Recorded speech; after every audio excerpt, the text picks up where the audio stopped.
দর্শক আসসালামু আলাইকুম। আমি বসুন্ধরা আবাসিক এলাকা আছি। এখানে এক ভাইয়ের সাথে একটু কথা বলবো। জি, আসসালামু আলাইকুম ভাই। ওয়ালাইকুম আসসালাম। ভালো আছেন? জি ভালো আছে আলহামদুলিল্লাহ। জি, আপনি কি করেন? রিক্সা চালাচ্ছি। কোন এলাকায় এলাকার নাম কি? এটা বসুন্ধরা এলাকা। আজকে তো বৃষ্টি পড়ে অনেক না মামা? জি অনেক বৃষ্টি পড়ে। আপনি দেশের বাড়ি কোথায়? চাঁপাইনবাবগঞ্জ। চাঁপাইনবাবগঞ্জ। বেশিরভাগই তো মানে চাঁপাইয়ের লোকজন না? জি চাঁপাই। মামা, রিক্সা কেমন থাকে আপনাদের প্রতিদিন? 500-600 করে থাকে। জমা কত রিক্সার? 250 টাকা জমা। 250 টাকা। এখানে কি পরিবার নিয়ে থাকেন? না পরিবার নিয়ে লাগে। পরিবার নিয়ে থাকলে অনেক খরচ হয়। এখানে আপনি কত খরচ পড়ে আপনার খাবার থাকার মিলাইয়া? খাওয়ার থেকে ধরেন 150 টাকা খাওয়া, আর রিক্সার জমা? রিক্সার জমা 250 টাকা। তাহলে থাকে কত? আর ধরেন আর 100 টাকা খরচ হয়ে যায় ভালো মন্দ খেতে। ওই 500 কোন দিন থাকে, কোন দিন 600 থাকে। আচ্ছা, টাকার দিন ধরেন 700 হয়ে যায়। পরিবারে আপনার কতজন মামা খাওয়াইয়া? এই পরিবার ধরেন 4 জন। 4 জন খাওয়াইয়া আপনার ইনকামে? জি 4 জন আপনার ইনকামে খায়? জি এতে কি সবাইকে পরিপূর্ণভাবে চলতে পারে? পারি ওই রাতে থেকে দিন করতে হয়। দেশে কি কোনো আর কিছু আছে আপনার ইনকাম? কিছু কাজ করি আছে যে জমি আছে আপনার? জমি? দিন থাকি এখানে, ওদের সাথে কিছু কাজ করি। রিক্সা চালাবার আগে কি করতেন? ওই যে আছে আম বাগান আছে।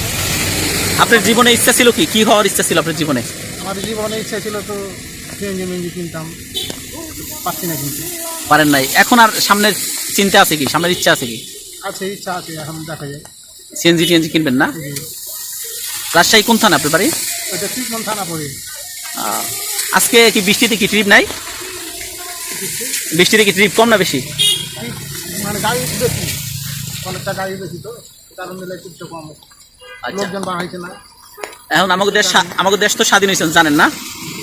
হ্যাঁ, তা সরকারের কাছে কি প্রত্যাশা করেন আপনাদের? নতুন সরকারের কাছে কি চান?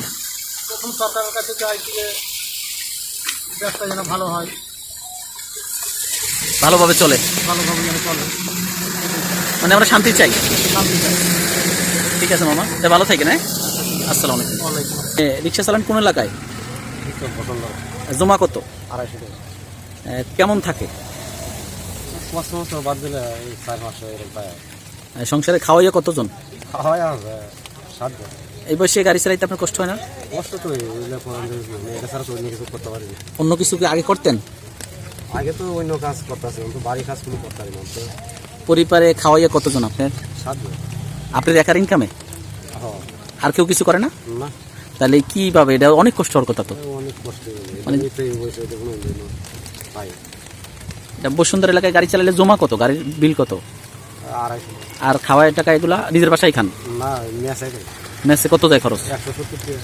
থাকেন ওখানেই? হয় এখানে আপনার দেশ কোথায়? দেশ নেই না। ঠিক আছে মামা, তাহলে ভালো থাকেন। হ্যাঁ, আচ্ছা জি, আসসালামু আলাইকুম মামা। ভালো আছেন? হ্যাঁ ভালো আছে। জি, আপনি এখন কি করেন? আমি রিক্সা চালাই না। রিক্সা চালান কোন এলাকা? এলাকার নাম কি? বসুন্ধরা। বসুন্ধরা। কিরকম আপনারা রিক্সার মানে কেমনে, মানে কত টাকা ইনকাম হয় প্রতিদিন? এর আগে সব কিছু খোলা থাকলে আমার 500-600 টাকা থাকে জমা। হ্যাঁ। এখন বর্তমানে 200, কালকে আমার 1 টাকা ছিল না, 200-300 টাকা বর্তমানে থাকে জমা। আর যদি এসে কাজ কাম করলে আমার 1 টাকা জমা না। আপনার রিক্সার জমা কত? জমা এখন 250 টাকা, আগে ছিল 350 টাকা। সেটা কমাইছে। আর আপনি থাকেন কোথায়? থাকি আমি বহু সময়। বাসা আছে আপনার? হ্যাঁ ফ্যামিলি আছে না? ফ্যামিলি আছে। আপনার পরিবারে খাবার কজন থাকে, মানে কয়জনকে আপনার চালান লাগে আপনার ইনকামে? 3 জন। 3 জন। 3 জন বাসায় অন্য কেউ কিছু করে? না বড়া থাকে আপনার ইনকামেই? আমার ইনকাম। বাসা ভাড়া কত দেন? বাসা ভাড়া দিই 4000 টাকা। আর ছেলে মেয়ের খরচ নাই? হ্যাঁ, পোলাটা স্কুলে পড়ে, আর 2টা মেয়ে বিয়া শাদি দিছি। মা খিলাই, আর ছেলে খিলাই, নিজের স্কুল খিলাই। সব এখানেই থাকে? না ওই মা দেশে থাকে, মাসে মাসে টাকা দিই। ও আচ্ছা, আপনার রিক্সা চালাবার আগে কি করতেন? কৃষিকাজ করতাম। কৃষিকাজের এখন কি অবস্থা? কৃষিকাজে এখন আমার দেশ গ্রামে সব বাগান টাগান হয়ে গেছে, আম বাগান হয়ে যায়। এখন বর্তমানে কৃষিকাজ খুব কম, সিজনে একটু হয়। সিজনে যান আপনি? হ্যাঁ যাই, মাঝে মধ্যে যাই একটু করি। যখন দেশের কাজ কাম না থাকে তখন আবার ঢাকা আসতাম। রিক্সা চালাবার তো চালান, এর আগে স্বপ্ন কি ছিল, মানে আপনি জীবনে কি হইতে চাইছিলেন? জীবনে খুব মানে হাল কৃষি কাজ করতাম, মনে কর ওইখানে হয়তো আবার সাবাদ করে খাইতাম, এরকম একটা স্বপ্ন ছিল। সব জমি জামা আমের বাগান হয়ে গেছে, আর জমি জামা নাই। আমি কারো তো বর্গা জমি পাই না বাবা, ওই জন্য আর কোনো করে খাওয়ার মতো পরিবেশ নেই। এখন আমাদের দেশ তো স্বাধীন হয়েছে জানেন। হ্যাঁ, স্বাধীন সরকারের কাছে আপনি কি চান? এখন স্বাধীন সরকারের কাছে কি চাইবো বাবা? এখন মনে করেন ভাড়া ফুটা কম, এই মানে সে কি করবে, মানে গরিব মানুষের জন্য তার কি করা উচিত, মানে আপনার বা আমার মতো লোকজনের? এখন মনে করো আমার মতন লোকজনের কি আর মানে বলবো? কি সহযোগিতা করলে আমরা ভালোভাবে চলতে পারবো, কি ধরনের সহযোগিতা? এখন মনে করো ইনকামাই সোর্স খুব কমে গেছে মামা। মানে তার- ইনকামাই মানে সোর্স বাড়ালে একটু ভালো হতো আমাদের মতন জেলা বেকার লোকজন আছে তাদের জন্য এটাই কাম দিতে পারলে খুব সুবিধাজনক মনে করতাম। মানে আপনাদেরকে যদি একটু ভালোটা হ্যাঁ ব্যবস্থা করতে পারতো। হ্যাঁ, ব্যবস্থা করতে পারতাম। আর আপনার গ্রামের বাড়ি কোথায়? গ্রামের বাড়ি হলো পোরশা, এটা কোন? জেলা নওগাঁ। ও, ঠিক আছে তাই মামা, ভালো থাকেন, হ্যাঁ, আচ্ছা মামা। আল্লাহ হাফেজ।